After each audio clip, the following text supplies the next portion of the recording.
because the onus is on them. A player can't sign himself. But normally, if a team believes in said player, Skip, they get this done.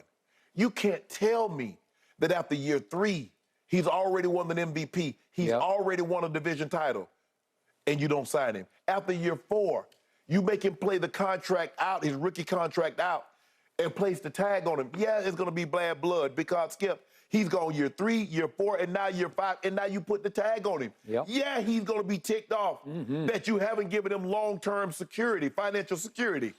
So I believe the Ravens, in my estimations, the Ravens are most at fault because Lamar Jackson, I guarantee you, when they took Lamar Jackson with the 32nd pick, they did not say, oh, he's going to win us an MVP. No. He's going to win an MVP.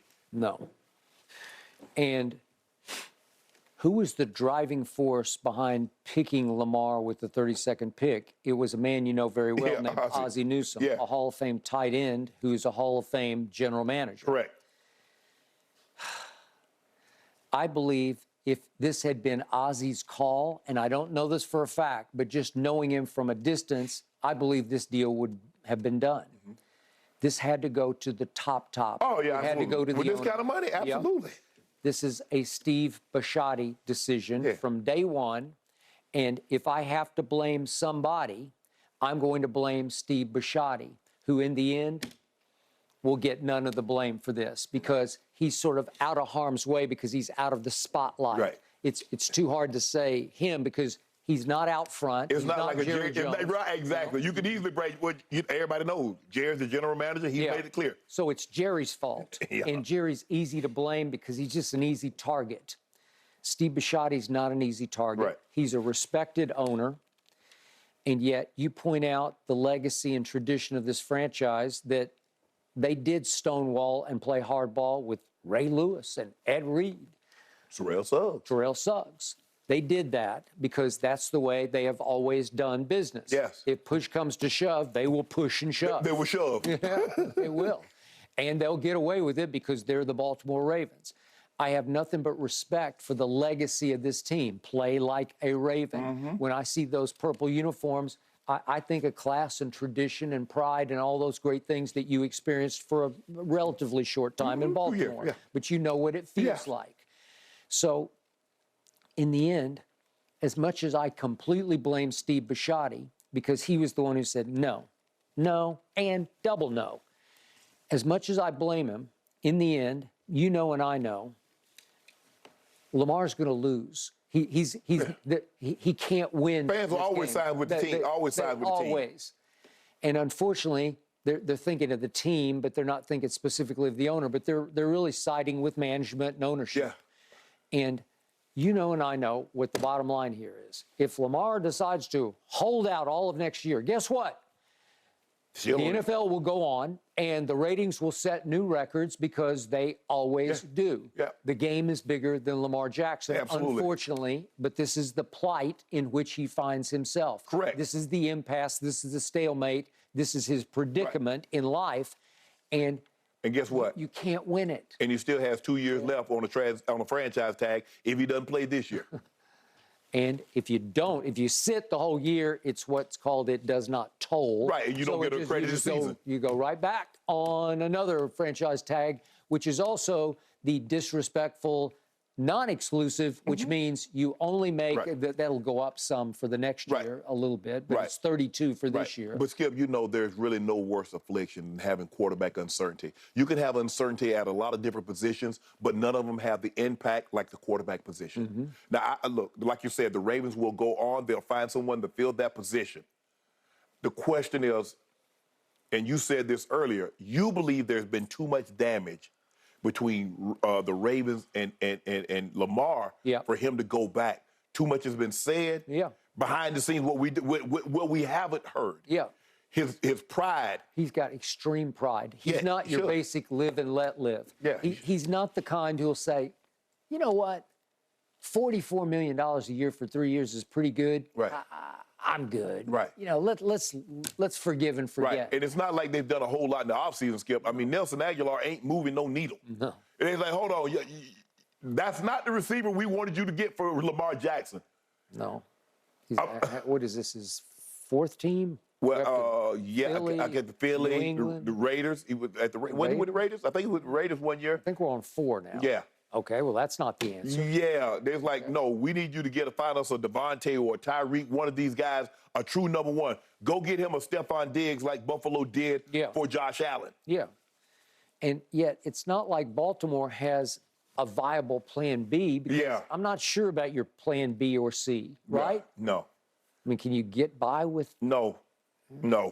And the defense is not what it once was. Those guys are starting to age on that side of the football, so they're not what they once was. And so you can't get away playing Ravens brand of football with having a suffocating defense.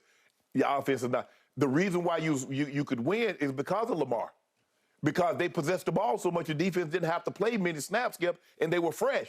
Well, now all of a sudden Lamar goes out and your defense is playing more snaps. You see they look very, very vulnerable, very average when Lamar left the field.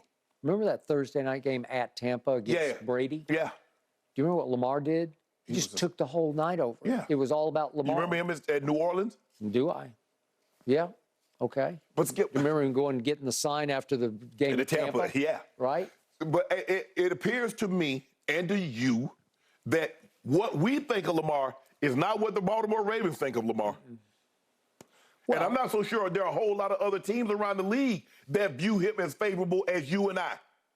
Because it seems, from everything that I've heard, I haven't heard anything. There's a big market for Lamar. It seems like no market. And yet, what I cannot defend is he missed the last 4 games of the 21 season. And he missed the last 6 games last season. Oh, don't think they're not factoring that in. They're factoring in. Now, you and I agree. I think he could have played last year. If, in fact, all had been right. Yeah, it wasn't right. It wasn't right. Because here's the thing, Skip. Let's just say for the sake of argument. He comes out there and plays. Is he closer to having a contract? No. If you hadn't seen, and Teddy P said, if you don't know me by now, you'll never know me. If you haven't seen enough tape, Skip, you right there. I don't need to look at the tape. You right there with him. If you haven't seen enough of Lamar Jackson to know what he is, who he is, and how he does it, what the hell was 6 more games going to show you? Show you what? And I think that's the frustrating part with you, with the Lamar is saying, I've given you everything that I have, and you say it's still not enough. So how much is enough? Okay. I fear, very unfortunately, Lamar is going to have to come to grips with the fact that he's going to have to settle and salvage the situation and win in the end. Well, I ain't settling for no 32, Skip. I can go ahead and take that. I said, look here. You got to take that deal. I said, I'll tell you what, sweeten the deal. Give me 3 years, 150, fully guaranteed, and let's rock. I wrote that very number, 3 for 150. Doesn't that seem like a reasonable 50 compromise? Fully guaranteed. Okay, let's go rock. Okay, 3 for 150 would be, what's your average there? 50 a year. 50 a year, okay. And guess what, Skip? And I want my contract. You can't franchise me at the end of it. All right. Fair.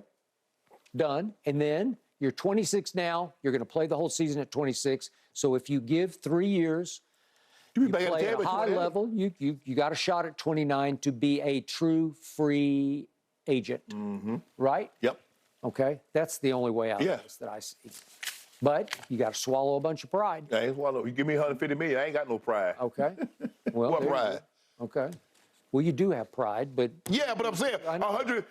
Skip. I mean, the thing is like. Basically, you get a 5-year deal, a 6-year deal, Skip. Let's look at the first 3. Because that's really all this is. All they did was 5 years was try to spread it out to lessen the cap blow. Yeah. So all that spread, so they give you $50 million to sign. We can spread $50 million out over 5 years, 6 years, and so the value of it. But at the end of the day, I'm looking at the 3 years. Okay, you're gonna give me 3 years, 150, fully guaranteed. Yep. I'm gonna ride with that, Skip. That's good. Okay, I'll be back at the table. It's good enough. Yeah. Yep. Wise advice. Fully guaranteed. I think that's the big question there for a lot of folks.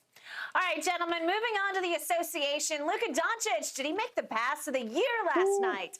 Let's take a look in just a moment.